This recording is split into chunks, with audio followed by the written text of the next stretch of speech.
జిల్లాల పునర్విభజనపై సీఎం చంద్రబాబు కీలక నిర్ణయం తీసుకున్నారు. జిల్లాల పునర్విభజనపై ఈ నెల 31న తుది నోటిఫికేషన్ జారీ చేయనున్నారు. ప్రజాభిప్రాయాల మేరకు ప్రభుత్వం స్వల్ప మార్పులు చేసింది. గూడూరు నెల్లూరు జిల్లాలోనే ఉండనుంది.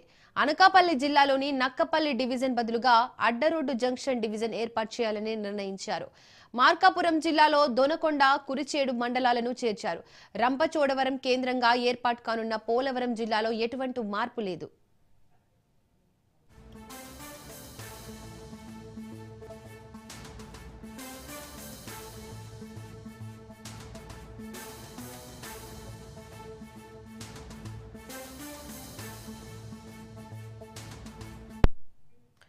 రైట్, ఇక ఇదే అంశానికి సంబంధించి మోర్ డీటెయిల్స్ మా ప్రతినిధి సంతోష్ అందిస్తారు.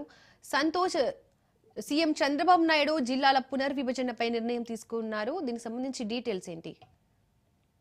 దీపిక, ఏపీ ప్రభుత్వం చూసుకున్నట్లయితే కనుక పరిపాలనా సౌలభ్యం కొరకు ఇక ఏదైతే రాష్ట్రంలో 3 జిల్లాలు 5 రెవెన్యూ డివిజన్ల ఏర్పాటుకైతే కనుక గత నెలలో అయితే కనుక కసరత్తు చేసినటువంటి పరిస్థితులు కూడా కనబడ్డాయి. ఈ రోజు చూసుకున్నట్లయితే కనుక తాజాగా సీఎం చంద్రబాబు నాయుడు అధ్యక్షతన ఈ జిల్లాలకు సంబంధించినటువంటి అంశాలపై కూడా మార్పులు చేర్పులు చేస్తూ కూడా ఇటు సమీక్ష సమావేశం అనేది కూడా మంత్రులతో ఆధ్వర్యంలో అయితే కనుక నిర్వహించడం కూడా జరుగుతోంది. ప్రధానంగా ఈ యొక్క సమీక్షా సమావేశంలో ఇటు అనగానితో పాటు మంత్రి హోంశాఖ మంత్రి అనిత, అదే విధంగా పలువురు ఉన్నతాధికారులు సైతం కూడా ఈ యొక్క సమీక్షా సమావేశంలో పాల్గొనడం కూడా జరుగుతూ ఉంది.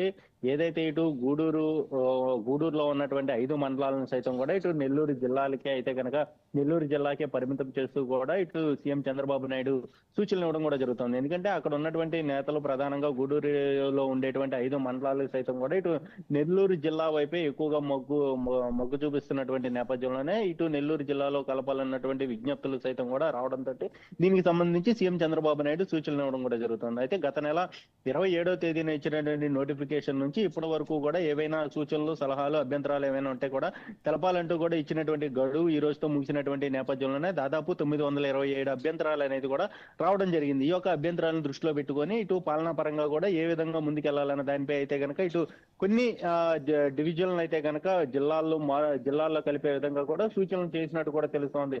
ప్రధానంగా ఏదైతే ఇటు రాయచోటిని మదనపల్లిలో ఏదైతే అన్నమయ్య జిల్లా కేంద్రంగా ఉన్నటువంటి రాయచోటిని చూసుకున్నట్లయితే కనుక ఇటు మదనపల్లిలో కలిపే విధంగా కూడా ఇటు దిశానిర్దేశం చేయడంతో పాటు అదే విధంగా ఇటు రాజంపేట, ఒంటిమిట్టని అయితే కనుక కడపలో కలిపేందుకు కూడా ఇటు సూచించినట్టు కూడా తెలుస్తోంది. అదే విధంగా ఇటు రైల్వే కోడూరును మాత్రం ఇటు తిరుపతిలో కలిపే విధంగా కూడా ఇటు కొన్ని సూచనలు రావడంతో దీనికి సంబంధించి కూడా ఒక నిర్ణయం అనేది కూడా తీసుకోవడం కూడా జరుగుతోంది. అనకాపల్లి జిల్లాలో ఉన్నటువంటి నక్కపల్లి జంక్షన్ ఏదైతే ఉందో దాన్ని అడ్డరోడ్డు జంక్షన్ గా అయితే కనుక మారుస్తూ ఆ యొక్క డివిజన్ ఏదైతే ఉందో నక్కపల్లి రోడ్డు అడ్డరోడ్డు జంక్షన్ ఏదైతే ఉందో ఆ డివిజన్ అయితే కనుక పూర్తిగా అడ్డరోడ్డు జంక్షన్ గా మారుస్తూ కూడా ఇటు సీఎం చంద్రబాబు నాయుడు సూచనలు జారీ చేయడం జరుగుతోంది. ఇక అదే విధంగా ఏదైతే ఇటు రంపచోడవరం కేంద్రంగా ఏర్పాటైనటువంటి పోలవరం జిల్లాకు మాత్రం ఎటువంటి మార్పులు చేర్పులు అయితే చేయలేదు. ఏదైతే గతంలో నిర్దేశించినటువంటి వాటిని కూడా ఇటు ముందుకు వెళ్లే విధంగా కూడా సూచించడం జరుగుతోంది. ఇక మార్కాపురంలో చూసుకున్నట్లయితే కనుక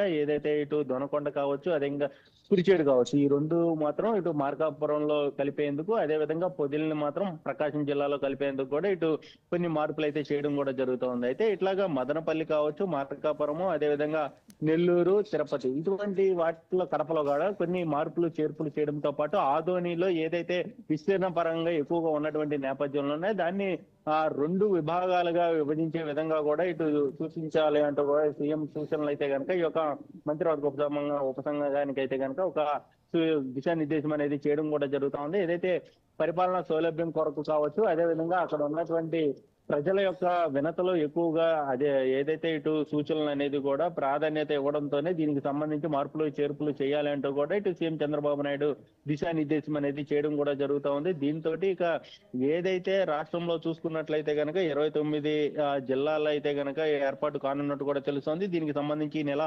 31వ తేదీన అయితే కనుక తుది నోటిఫికేషన్ అనేది రానున్నట్టు కూడా తెలుస్తోంది. ఈ మార్పులు చేర్పులు చేసినటువంటి అంశాలన్నీ కూడా 29వ తేదీన కేబినెట్ జరగబోయేటువంటి సమావేశంలో అయితే గనక ఉంచి దీనికి సంబంధించి ఆమోదం తెలిపిన అనంతరం కూడా ఇక 31వ తేదీన అయితే గనక తుది నోటిఫికేషన్ అనేది వెలువడనున్నట్టు కూడా తెలుస్తోంది. ఇక తాజాగా నూతన సంవత్సరం 2026 నుంచి కూడా ఇక కొత్త జిల్లాల ఏర్పాటు కావచ్చు, అదేవిధంగా డివిజన్లు, రెవెన్యూ డివిజన్లు ఇవన్నీ కూడా పూర్తి స్థాయిలో అయితే కనుక అందుబాటులోకి రానున్నట్టు కూడా తెలుస్తోంది. ఇక దానికి సంబంధించి భవనాల ఏర్పాటు కావచ్చు, వీటన్నిటిపై కూడా ఉన్నతాధికారులకి దిశానిర్దేశం అనేది చేయనున్నట్టు కూడా తెలుస్తోంది. మరోవైపు గ్రేటర్ కి సంబంధించినటువంటి అంశాలు, ఇటు గ్రేటర్ విజయవాడ కావచ్చు, గ్రేటర్ తిరుపతి కావచ్చు, ఈ రెండు అంశాలను కూడా ఈ రోజు సీఎం చంద్రబాబు నాయుడు సమీక్షా సమావేశం నిర్వహించడం కూడా జరుగుతోంది. దీనిలో భాగంగానే కొన్ని అభ్యంతరాలు ఉండడం వల్ల డీలిమిటేషన్ అనేది కూడా కొంత ఆలస్యం అయింది. కానీ చేయడం మాత్రం పక్కా అంటూ కూడా ఇటు కొంత సమాచారం అయితే అందుతా ఉంది. అయితే ప్రస్తుతం ఉన్నటువంటి జనాభా లెక్కల ఆధారంగా కూడా ఈ డీలిమిటేషన్ అయితే జరగకపోవడానికి కారణం అంటూ కూడా చెప్తున్నటువంటి పరిస్థితులు. ఏదైతే ఇవన్నీ కూడా లెక్కలన్నీ అయిపోయిన తర్వాత కూడా